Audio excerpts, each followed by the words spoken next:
Hello, all you beautiful people out there. I hope you've had or are having a fantastic day. If you're new around here, welcome. My name is Sam, the teenager who talks about teenage stuff because there simply isn't enough of it on the internet. If you guys are new around here, I'd appreciate it so much if you hit that like button and hit that subscribe button. The support has been crazy recently. I literally just checked my YouTube Studio app. I think we're on like 480 subscribers. We're 20 away. We're 20 away from hitting 500. Absolutely crazy, guys. Thank you so much. Before we move on any further with this video, I'd like to apologize for this. I'm sorry you're gonna have to stare at that for the entire video. If you didn't notice it, well, now you did.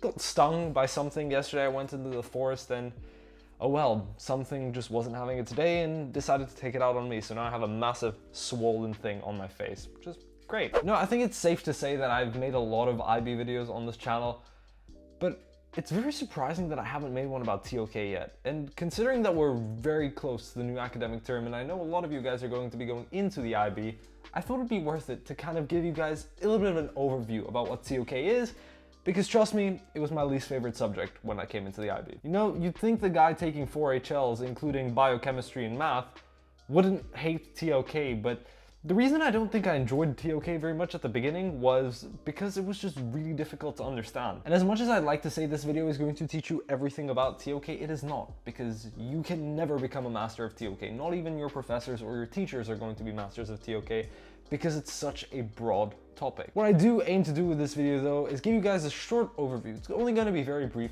about what TOK actually is as a subject, not as a concept or as a real world thing, but more so as a subject in the IB, and kind of prepare you for what's to come for the next 2 years. If you're anything like me, you like the facts and you like problem solving and coming to an answer, linking many concepts together, but with TOK, it's so broad and there never really is a right answer. So let's hop over to my computer real quick so I can show you guys what I'm talking about. TOK, or as it stands for, theory of knowledge, or better known as epistemology in the scientific world, is literally what it says, the theory of knowledge. It aims to answer, how do we know what we know? If we look at my little Google definition over here, epistemology, which is literally the theory of knowledge, especially with regards to its methods, validity, and scope, and the distinction between justified belief and opinion. Now, I know that sounds like a lot of jargon, because it is, but it essentially explores the main question of TOK, which I have highlighted down here.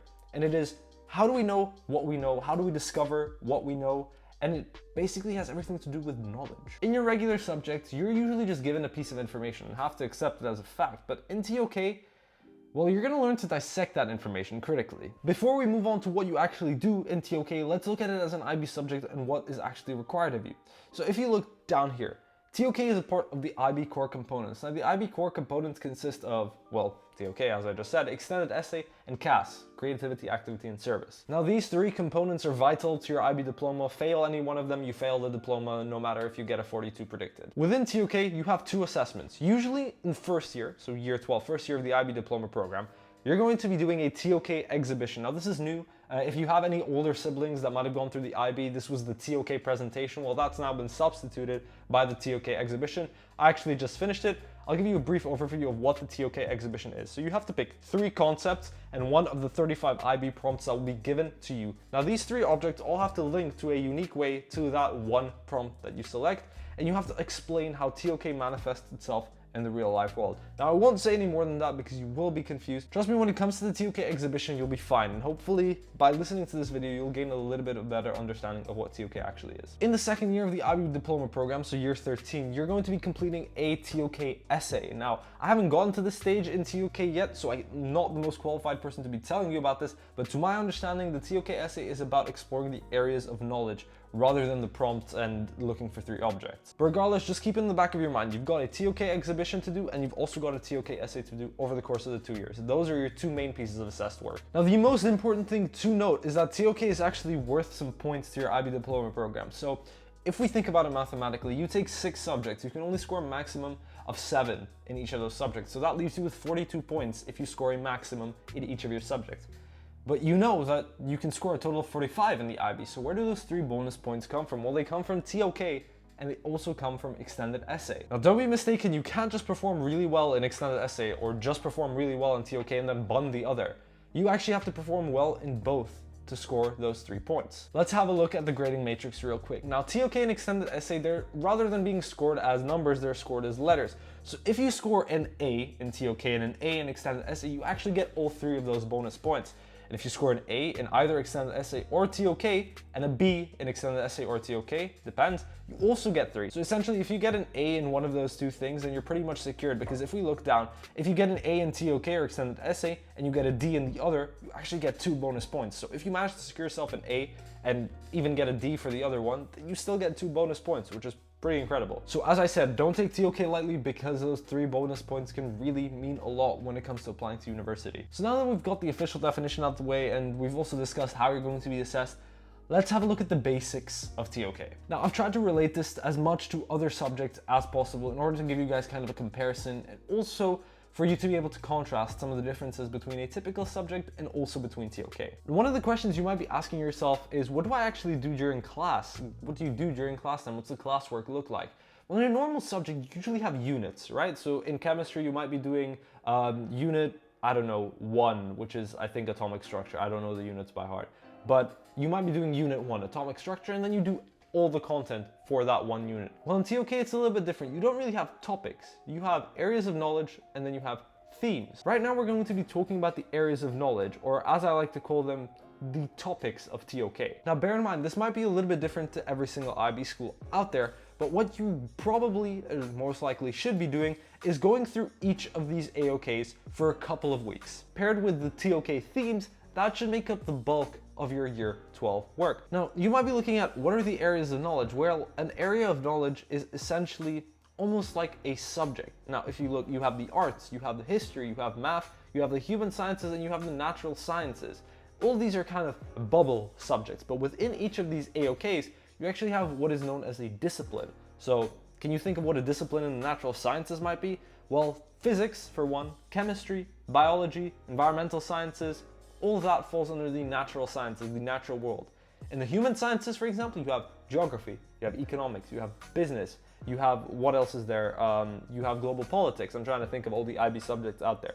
But all of your subjects in the IB actually fall into one of these areas of knowledge. That's why it's called a broad area. In the arts, for example, you have visual arts, you have music, you have drama, you have film, you have photography. There's a whole bunch of stuff that falls under each one of these umbrella areas of knowledge. I hope that makes sense. Now, you might be looking at the screen wondering why history and math are an area of knowledge on their own. Well, I don't want to dive too deep into that because it can start to get a little bit confusing. But all you need to know for now is that you're going to be studying these areas of knowledge as well as a couple themes, which I'll show you later on in this video, for the duration of the course. So for 4 weeks, maybe you could be looking at the area of knowledge of the human sciences and dissecting that. So these are essentially your topics. They're not topics like you'd find in any other subject, but they're TOK topics. Now that you know what you're going to be discussing in TOK class, let's have a look at how you might be discussing that. TOK discussions or TOK classwork usually follow the very structured but broad approach.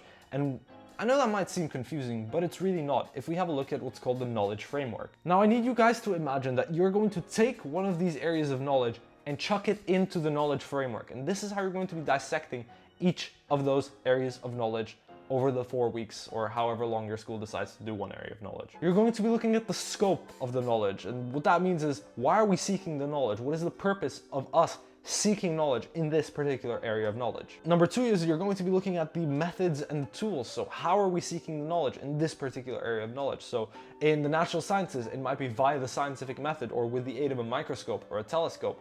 In history, it might be via the use of source studying. So it's unique, it's different to every single one of the areas of knowledge. You're going to be looking at the ethics and the ethical constraints within each of these areas of knowledge. So like, for example, animal testing in the natural sciences, that's something you'll probably be covering in your TOK course. And finally, you're also going to be looking at perspective. So what do other individuals think? What do other communities or what do experts think about the point that you've just made or the topic that's being discussed? You'll slowly learn that everybody, even your closest friends in class, are going to have a slightly different perspective on the topics you're discussing in class. You'll also be learning about actual perspectives such as the skeptic perspective or the realist. It's a whole bunch of TOK jargon that I'll leave for next year. You'll also be learning about legitimate perspectives that have actually been called something such as the skeptist or the realist. This is all stuff you're going to be covering over the next 2 years in TOK. I hope that kind of makes sense, how you're going to be taking all these areas of knowledge and dissecting them using the knowledge framework. So the scope, the methods and tools, the ethics, and the perspectives. That's why I've drawn that little green arrow. So from the areas of knowledge to the knowledge framework, and then you dissect. Okay, now that I hopefully haven't confused you too much about what TOK is, I'm gonna give you guys some tips that you might want to carry along with you as you're going into the IB. Tip number one, and I kind of touched on this a little bit earlier, is to think outside the box and put yourself in other people's shoes. This will really enforce that perspective that we were talking about earlier. You'll realize just how unique of an individual you really are once you start having differing perspectives with some of your best friends in class. It's kind of a jaw-dropping experience, not gonna lie, when you think something completely different to what your friend of 10 years might think. So yeah, really try and put yourself in other people's shoes and try and look at a topic that you're discussing from all different possible angles. This will really help you in TOK. Number two, this is what frustrated me the most at the beginning, is that there is no right or wrong answer. Quite literally, there isn't a right or wrong answer in TOK, so don't be afraid to make controversial statements and initiate discussion. That's the beauty of TOK, and that's the beauty of TOK discussion, really. You'll soon start to appreciate it as you do it more and more. Tip number three is that TOK is hard at first, but will get easier over time as you familiarize yourself with the new concepts that you'll have to learn. So the sooner you do learn those concepts and the sooner you become familiar with those concepts, you can start throwing them into discussion and really starting to develop your TOK knowledge. And tip number four, you may have noticed that I've been consistently saying knowledge in every single sentence today because it's key. You really need to have a focus on knowledge when you're discussing TOK topics. It's very easy to get sidetracked and very easy to get into the debate when you're discussing TOK topics, but make sure that you streamline your discussion and you have a consistent focus on knowledge. Now, before we end off this video, I've got a couple useful images here that you might want to screenshot. One of the things you'll be discussing at the beginning of the TOK course, and these are the new concepts that I was talking about, are the ways of knowing. So how do we know, again, what we know? So we can know through language, through reason, through sense perception, through emotion. These are all things you're going to be using in your TOK discussions, as well as kind of an outline of the TOK syllabus. So you have the assessment there, so you have the TOK exhibition and essay, as I was saying. You have the knowledge themes, which I said I'd show you guys a little later on. So as a cohort, you'll most likely pick which themes that you'll be studying because the entire grade needs to study them as well. So for example, knowledge and the knower is always studied because that's the first one. That's the first thing you'll probably do in TOK. Knowledge and technology, and then knowledge and language, knowledge and politics, knowledge and religion, knowledge and indigenous societies. I know personally as a cohort, we did knowledge and the knower, knowledge and technology, and then knowledge and politics, because I think we did survey on Google Google Forms, and those are the most popular ones. So those are the ones we did as a cohort. And of course, the areas of knowledge, so the natural sciences, the human sciences, arts, maths, history, all the ones that we discussed previously. Now guys, I hope I haven't confused you too much. TOK is a lot to grasp, especially at first. But I hope this video has given you a slight and brief overview as to what you might be doing throughout your TOK course. And before we leave the computer behind, I'd like you guys to ask yourselves, was maths discovered or was it invented? This is one of the questions you might face. It's a very common question that you'll probably face in TOK. So give that a shot. What do you think? Was maths discovered or was it invented? And whatever you do think, try and think from the other perspective as well. Anyway guys, that is going to be about it for today's video. Again, I hope I haven't confused you too much, but I also hope that I've given you a brief overview as to what TOK will probably look like when you come back in September for year 12. If you did enjoy today's video, I'd appreciate it so much if you hit that like button and hit that subscribe button. The channel and the support has been crazy recently. I can't thank you guys enough. Also, if you guys have any questions about TOK, leave them down in the comments below. I'll do my best to answer each and every single one of them. And without further ado, I hope you guys had a fantastic weekend. I hope you have a fantastic week to come. And I will see all of you guys later.